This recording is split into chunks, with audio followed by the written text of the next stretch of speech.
pessoal, tudo certo? Hoje a gente vai falar sobre a pré-história. Meu nome é Diego Campos e nessa aula a gente vai trabalhar um pouco os períodos da pré-história, a caracterização da pré-história e a organização, né, dos homens pré-históricos. Tranquilo? Bora para mais uma aula. E para a gente poder começar esse tema, pessoal, como sempre, a gente tem que partir do início, né? E para facilitar para vocês, eu fiz uma linha do tempo aqui. E nessa linha do tempo a gente consegue visualizar os períodos históricos, né? Então, como vocês sabem, a pré-história é o primeiro período histórico, desde que data de 6 milhões e meio de anos atrás até 4.500 anos antes de Cristo. Então, olha o período, 6 milhões e meio de anos atrás, que é a origem, o surgimento dos primeiros hominídeos, né, lá na África, até 4.500 anos antes de Cristo. Então é um período gigante, né, a pré-história. Então a gente consegue notar aí um pouco, a partir dessa linha do tempo, ter essa noção do quão é grande esse período. Bom, para a gente poder começar a trabalhar o período, é necessário que a gente faça uma introdução de alguns conceitos gerais. A primeira ideia é sobre o que é ser primitivo, né? Aquele que vem primeiro. Não necessariamente a gente pode entender como inferior, tá? Isso é um ponto importante. É interessante notar também que a arte rupestre que vai ser notada, né, nas cavernas desses primeiros seres humanos, elas tinham uma função muito simples: descrever o cotidiano, as emoções, ensinar as novas gerações a caçar e principalmente demonstrar os ritos e as crenças religiosas. Eles tinham uma crença nas forças da natureza, então eles não tinham necessariamente, assim como nas religiões modernas, eles usavam muito a ideia de forças elementais. Então você tinha o deus do trovão, do fogo, da água. Isso era bem interessante notar, dentro do conceito cultural e religioso desses primeiros homens. A gente sabe bastante nesse período, porque era um período que não tinha escrita ainda, né? Então a gente sabe muito pela paleontologia e arqueologia. O paleontólogo ele estuda fósseis, né? Então eles entendem que esses fósseis, que nada mais são do que ossos, arcadas ósseas, né? Eles mostram evidências bem interessantes através dos seus estudos, né, biológicos e geológicos. Pra vocês terem uma noção, dá para entender através da paleontologia o que a pessoa comia, dá para reconstruir costumes, e tem informações impressionantes esses estudiosos conseguem nos fornecer. Tem arqueologia também, mas a arqueologia ela trabalha com outro tipo de vestígio, um vestígio, digamos assim, inorgânico, né? Então são objetos, são roupas, são vasos, são armas. Então você consegue notar a tecnologia, a forma de organização das pessoas através desses objetos. Então um estudo anatômico, enfim, de qual propriedade material eram feitos aqueles objetos. Isso dá também informações precisas e muito importantes sobre cada período, beleza? Bom, pessoal, se a pré-história compreende um período de 6 milhões de anos atrás até 4.500 a.C., ela tem seu surgimento nos primeiros hominídeos. São seres ancestrais aos humanos modernos. E esse período da pré-história ele vai até o surgimento da escrita, por volta do ano 4.500 a.C., isso vocês já sabem. É interessante notar que a pré-história é dividida em 3 fases. O Paleolítico, né? De 6 milhões e meio até 10 mil anos atrás. Então o Paleolítico, sem sombra de dúvidas, é a fase maior, é a fase mais duradoura, é a fase mais longa dentre as 3 fases que compõem a pré-história. A gente tem uma segunda fase que é o Neolítico, né, de 10 mil até 6 mil anos antes de Cristo. E a gente tem a idade dos metais, 6 mil anos até 4.500 anos antes de Cristo. Bom, e é interessante notar que para a gente poder fazer essa discussão, a gente precisa lembrar da teoria ou das teorias, né, da origem do ser humano. Bom, e aí são duas principais. A gente tem o evolucionismo e o criacionismo. O criacionismo é uma teoria na qual o ser humano foi criado por uma ideia mitológica, ou mágica, ou divina, como vocês queiram chamar. E essa teoria ela permeia todas as religiões. Então, desde as religiões mais antigas, as religiões mais populares atualmente, como o cristianismo, o islamismo, o judaísmo, todas elas levam em consideração a ideia de que Deus, né, divinamente, né, criou o ser humano. Aí seja pelo mito seja pela ideia do Adão e Eva, enfim, mas sempre há a ideia de uma divindade criando magicamente ou sobrenaturalmente o ser humano. Bom, galera, em tese, essa é a ideia criacionista. Bom, e qual que é a ideia evolucionista? Na verdade, é uma teoria elaborada e desenvolvida por diversos cientistas. Ela teve seu início com Charles Darwin, mas ela vem sendo, digamos assim, desenvolvida ao longo do tempo, porque, como vocês sabem, a ciência ela não tem um ponto final. Ela vai sendo construída, desenvolvida, né, principalmente à luz de novas descobertas científicas, né, uma teoria que vem sendo, inclusive, corroborada ultimamente bastante pelo avanço do estudo da genética. Então, essa teoria, ela parte da ideia de que o ser humano, ou melhor dizendo, algumas alterações sofridas pelas diversas espécies de seres vivos ao longo do tempo e sua relação com o meio ambiente onde elas habitam. Galera, então é o seguinte, como a gente está trabalhando com história, isso é uma aula de história, e a história é uma ciência, obviamente a gente vai seguir a teoria evolucionista, né, por uma questão óbvia. Se vocês acreditam, se tem ou professam alguma religião, beleza, pessoalmente você pode continuar aí com suas crenças, isso a gente não entra nessa questão. Mas é importante frisar, por ser uma escola, Estado laico, é importante a gente ter essa visão da ciência também, ok? Vamos lá. Aqui a gente vê um pouco do que a teoria evolucionista ela defende, né? Então a gente consegue ver desde o Australopithecus há 4 milhões de anos atrás, que era um bípede, um corpo que já não seria mais adequado à vida nas árvores, ele começa a se tornar bípede, né? A gente tem Australopithecus africanos, mais hábeis no caminhar sobre os dois pés. Lúcio é um exemplar dessa espécie. Então, Lúcio é um fóssil que foi batizado pelos cientistas, então ele acabou sendo conhecido. Então a gente tem aí o Homo ergaster, o Homo habilis, o Homo erectus, e a gente consegue notar, pessoal, toda uma evolução, até que se chega no Homo sapiens sapiens, que somos nós, né? Isso acontece mais ou menos 200 mil antes de Cristo, né? E toda essa história que a gente mais ou menos conhece. Bom, a pré-história, galera, como é o período mais antigo e mais longo da humanidade, ela se desenrolou ao longo de milhões de anos. Então, desde o aparecimento dos primeiros hominídeos até a invenção da escrita, como a gente já viu. Beleza? É durante esse processo que se deu a humanização, dentro da ideia da teoria da evolução das espécies, né, ou do evolucionismo, que é um processo de transformação dos hominídeos que nos conduziu ao homem atual. Então essa imagem ela ilustra bem, concluindo a ideia dessa primeira parte da aula, esse slide consegue nos dar essa noção. Dentro dessa lógica da teoria evolucionista, é importante notar que o ser humano, os ancestrais do ser humano lá atrás, eles sofreram transformações para se adaptar ao meio. Então o slide ele vai mostrar justamente isso. Quais são essas dificuldades? Escassez de água e comida, predadores, problemas ambientais. E ele precisa, como ele deseja sobrevivência, ele precisa buscar água, ele precisa buscar abrigo, ele precisa buscar alimento.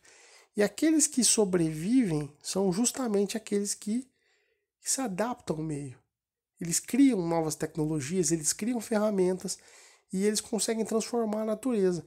Aqueles que morreram ao longo dessa seleção natural, esses de fato não se adaptaram ao meio. Mas os que sobreviveram, eles carregam uma carga genética diferenciada e eles, ao se reproduzirem, eles levam essa carga genética de adaptação aos seus herdeiros. E isso vai ocorrendo ao longo de milhões de anos até gerar uma evolução dessa espécie, né, em uma espécie cada vez mais adaptada, cada vez mais tecnológica, cada vez mais inteligente, cada vez mais, digamos assim, que consegue se adaptar ao meio, né, e as imposições que esse meio coloca sobre a sua vida, sobre a sua sobrevivência. A nossa história, então, a história da humanidade, ela começa na África. E, principalmente, é bom notar que durante algumas alterações climáticas há 15 milhões de anos atrás, que alterou bastante a paisagem da Terra, que obrigou o nosso mais antigo antepassado a adaptar-se, então, por essas condições naturais envolventes. Então, é sempre uma questão de adaptação às intempéries, aos problemas. Bom, o primeiro período, galera, da pré-história, como a gente viu lá atrás, é o Paleolítico, a Pedra Lascada, de 6 milhões de anos até 10 mil anos antes de Cristo. E é importante notar principalmente o estilo, a caracterização desse período. Primeiro, é um estilo de vida nômade, muito óbvio. O homem não tinha tecnologia nesse momento de plantar nem criar animal. E ele principalmente vive da coleta e da caça.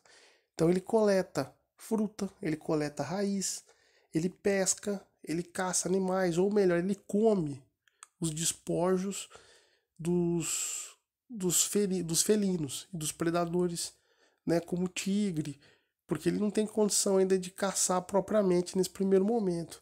Então ele é nômade, ele vive de um lugar para o outro de acordo com a oferta de alimento. A economia dessa época, então, é a busca de carniça. O que é a carniça? É o resto do que o animal predador deixou. A pesca, a coleta de frutos e de raízes. Ele mora nas cavernas, ele não tem condição, nem tecnologia, nem ciência para fazer uma casa. As roupas com pele de animais, ferramentas feitas com pedras lascadas. O que é pedra lascada? É quando você bate uma pedra na outra. Madeira, ossos. E ele ainda está começando a dominar, principalmente no final do Neolítico, ele começa a dominar o fogo. Mas perceba, ao final do Neolítico isso. Então, durante muito tempo, ele não tem controle do fogo. Isso é um impeditivo. Tá? Mas já é uma característica do Paleolítico. As fontes históricas dessa época são as pinturas nas cavernas, né, que é uma fonte visual, a gente vai chamar de pintura rupestre, e os entalhes nas pedras, principalmente o que? A cultura material. A gente sabe da tecnologia deles porque os arqueólogos conseguiram nos trazer esses vestígios, né, e estudaram para chegar nessa caracterização mais precisa, tá bom? Nesse período paleolítico a gente percebe aí, né, um pouco das pedras lascadas, são ferramentas bem rústicas, né? Então as imagens mostram esses pequenos grupos, né? Não eram grandes grupos ainda, porque eles não tinham nem tecnologia para poder alimentar uma grande quantidade de pessoas. E a taxa de mortalidade era alta, porque você não tinha muita segurança, né, nesse estilo de vida. A gente consegue ver nessa imagem a caça, e todo o alimento era dividido em partes iguais a todo mundo, do bando.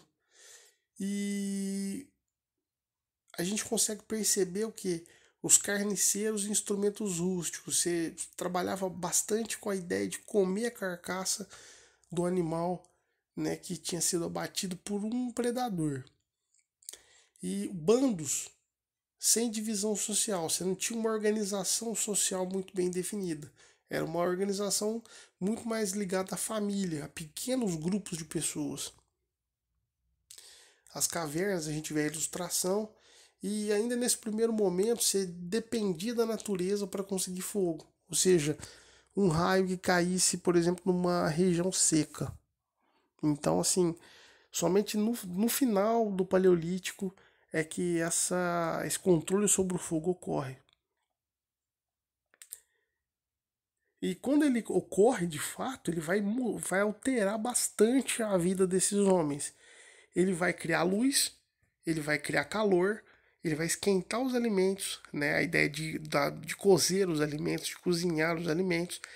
Ele afugenta animal ferozes. Então, por exemplo, se eles fazem uma fogueira perto da caverna, isso afugenta animais ferozes. O fogo é uma das poucas coisas que afugentam os animais e os impedem de atacar os homens. Então é uma segurança enorme que os homens adquirem a partir do controle do fogo. Além de formar uma vida social, porque ele ajuda, né, na sociabilização do homem.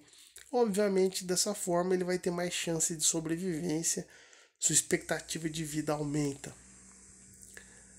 Bom, pessoal, esse é o Paleolítico, né? Agora a gente começa o Neolítico, que é o novo período, que é o período da pedra polida. A gente pode ver até na imagem que agora a pedra ainda é pedra, a principal matéria-prima, né, de ferramenta dos homens, mas a partir desse momento já é uma pedra um pouco mais ou melhor trabalhada, né? Nessa época, no fim da Era do Gelo, mais ou menos no ano 10.000, a temperatura vai sofrer uma sensível elevação, vai ficar mais quente, né? E vai sofrer também, a gente vai ter uma grande mudança, né, com o aumento do calor aí na Terra e o fim da Era do Gelo no estilo de vida. A gente vai perceber a sedentarização dos homens, quer dizer, eles não vão mais serem nômades, não vão ficar de um lugar para o outro, eles vão se fixar num lugar, geralmente perto de grandes rios. Você vai ter na economia a agricultura e a criação de animais, né? O agropastoril, o agropecuária, por isso a sedentarização dos homens, né? Eles vão ter a regulação da produção de alimentos. Você vai começar a formar as primeiras vilas, né? O homem começa já que ele está plantando, a fazer as primeiras roupas de algodão, as primeiras ferramentas de pedra polida. Ele vai descobrir a cerâmica para poder armazenar comida, para armazenar água, vasos de cerâmica, a roda é inventada nessa época. As fontes históricas ainda são as pinturas rupestres nas cavernas e ainda, né, as pedras, nesse caso a pedra polida. A gente vai ter, com o aumento da temperatura, da comida e da segurança, e obviamente da tecnologia, o aumento da população. Isso é uma coisa óbvia. E até da própria expectativa de vida do homem nesse período. A partir desse momento vai surgir a divisão do trabalho, porque ele vai começar ao que nem todo mundo só caça, nem todo mundo. As pessoas elas começam a se dividir em funções. Você vai ter quem faz o artesanato, quem estoca alimento, quem planta, quem faz a defesa daquela população. Então você começa a ter uma divisão de tarefas, ou a gente vai chamar de divisão de trabalho. Isso, infelizmente, também, apesar de ser algo moderno, vamos assim dizer, uma transformação necessária, é também a origem da desigualdade entre as profissões e a desigualdade entre as pessoas. Porque algumas profissões vão começar a se tornarem mais ou menos importantes nesse período. E é a primeira vez a gente começa a ter a construção de templos religiosos. A religiosidade ela sempre existiu, mas agora ela começa a tomar forma, né? Então as primeiras grandes religiões surgem nesse período. Então você começa a notar aí, ó, a capacidade de fala, o uso de vestimentas, de pedras polidas. A gente começa a notar, o homem começa a observar a natureza, né? Ele começa a perceber que os grãos caem e germinam no solo. A agricultura, que é a grande revolução na história da humanidade, ou a primeira grande revolução. O fogo, depois a revolução agropastoril ou revolução agropecuária. Então a gente nota uma transformação da organização das sociedades humanas. A gente deixa de ser um animal, né, que vive à mercê das forças da natureza, a gente começa a colocar ou impor a nossa vontade à natureza. Isso é algo interessantíssimo. A vida nas aldeias. É interessante notar, pessoal, que com o desenvolvimento dessas ferramentas e da agropecuária, inicia-se um processo de sedentarização, né? Que é o homem fixa num local. Isso é uma coisa óbvia. Se ele vai plantar batata, cenoura, trigo, ele não vai plantar e sair para ir para outro lugar em busca de comida. Ele vai esperar, né, até que haja o tempo de colheita daquilo que ele plantou. E ele vai viver em função justamente disso, da agricultura. Ele vai viver, a vida humana vai ser em torno da safra, né, do plantio, da safra. Ele vai dividir o seu tempo, o seu calendário em torno dessa atividade. E é interessante notar também, pessoal, que o mapa dessas primeiras sociedades humanas vai estar sempre próximo a rios, grandes rios, porque há uma necessidade óbvia de água, né? Uma necessidade hidráulica de água, porque sem a água eu não consigo, né, obter sucesso nas minhas plantações e muito menos na criação de animais e, obviamente, nas sociedades humanas. Porque se eu não tenho água, eu não posso ter vida, não posso sobreviver. E a gente vai chamar, então, essa transformação agropastoril ou agropecuária de revolução neolítica. A gente consegue ver também a revolução das cerâmicas e a existência de sociedades cada vez mais complexas. Junto com o desenvolvimento da agricultura, é importante a gente notar também e frisar a domesticação de animais, né? Que vai auxiliar bastante o homem, principalmente no transporte de cargas, na tração, né? E até mesmo no transporte, né? Então é importante que com o surgimento da roda agora, eu tenho a carroça, eu posso levar grandes quantidades de alimentos de um lugar para o outro.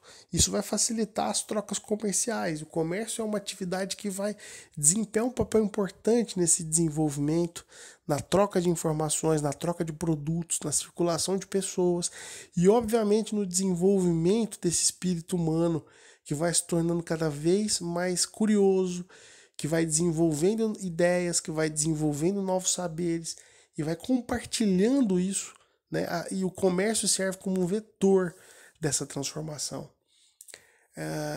E é interessante a gente notar também que justamente o comércio, que é o excedente da agricultura, né, aquilo que sobra, eu vou vender, ele também vai ser um fator importante para o surgimento de vilas e de até cidades, né? Então, você percebe uma sociedade inteira sendo organizada e sendo transformada principalmente pela agricultura, pela pecuária, pelo comércio, ok? Bom, por último, a gente vai ter a idade dos metais, né? Que vai acontecer entre o ano 6000 a 4500 antes de Cristo, que é o controle do ser humano sobre o fogo. Ah, mas ele já não controlava o fogo de uma forma. Não, agora a gente vai controlar o fogo para que ele chegue a altas temperaturas, altíssimas temperaturas. A temperaturas onde eu consigo fundir metal. Como assim? Onde eu consigo fazer com que o metal mude o seu estado da matéria. Onde ele deixe de ser sólido e se torne líquido. e eu possa moldá-lo, né, sobre as características que eu quiser. E esse é o ponto importante. Quando o homem começa a controlar o fogo a altas temperaturas e automaticamente ele controla o metal. Então, essa idade dos metais, eu vou ter ferramentas não feitas mais com pedras, mas com cobre, bronze e ferro. O homem primeiro, ele controla o bronze, porque ele tem um ponto de fusão menor, né? Então, a temperatura para eu poder fazer com que o bronze se torne líquido é mais baixa. Depois o homem controla a prata. Por isso que a gente até faz uma alusão à idade do bronze, à idade da prata e por último a idade do ferro, que seria em tese o metal mais de um maior ponto de ebulição, né? Bom, e a gente vai ter uma transformação enorme, porque com a metalurgia, que é justamente o controle da fundição dos metais, você vai ter ainda mais uma divisão do trabalho e das funções, né? E o comércio se desenvolve de forma ainda mais assertiva, né? A gente percebe nessa imagem justamente as diferenças, né, entre as ferramentas do lado esquerdo aqui, da pedra polida e de metal. Então são criação de novos instrumentos, de novas ferramentas e a tecnologia se desenvolvendo cada dia mais. A gente consegue inclusive perceber que uma das principais consequências da idade dos metais é um aumento exponencial da capacidade de guerra, né? Porque eu crio ferramentas muito mais mortíferas. Eu crio lanças, espadas, escudos. Isso me proporciona, né, uma grande roda de conquistas que começa a surgir e se intensificar nesse momento, com exércitos cada vez mais tecnológicos. Então, quem tem, por exemplo, um controle maior sobre os metais, obviamente vai ter maior possibilidade de conquistar as riquezas do seu vizinho e conquistar o território e formando inclusive reinos e impérios por conta disso. E a agricultura nesse ponto, ela vai, como ela está ligada também aos metais, pela questão, né, os metais são ferramentas importantes. A oferta de comida vai possibilitar para os não agricultores o desenvolvimento de profissões, como comércio, artesanato, arquitetura, metalurgia, entre outros. Com a agricultura, a criação de animais e o desenvolvimento da cerâmica, da tecelagem, que é a criação de tecidos, e o uso dos metais, surgiram os trabalhadores especialistas. Ao mesmo tempo, o desenvolvimento dessas atividades levou ao surgimento das primeiras povoações, das pequenas vilas e cidades, que é justamente nesse período. Assim começaram as disputas para ver quem ficava com o excedente. Os vencedores enriqueciam ao se apropriar das terras e dos bens dos vencidos, que ficavam cada vez mais pobres. E a gente nota justamente a partir desse desenvolvimento o surgimento da escrita. No final da Idade dos Metais, a escrita ela tinha qual função? A função de registrar aquilo que era vendido, aquilo que era produzido, né? De registrar os saberes que eram aprendidos pelos homens e deixar registrado para gerações futuras esse conhecimento. E é justamente nesse momento que surge a escrita é que chega ao final a idade dos metais. A gente vê aqui algumas das cidades que foram construídas nesse período. E é justamente, pessoal, quando a escrita ela é o ponto aqui de final. O ponto final, que marca o final da pré-história e o início de uma nova era que a gente vai chamar de antiguidade ou idade antiga. E aí esse é tema para as nossas próximas aulas, né, para outra semana. E espero que vocês tenham entendido. Espero que vocês tenham gostado. Um grande abraço. Tudo de bom.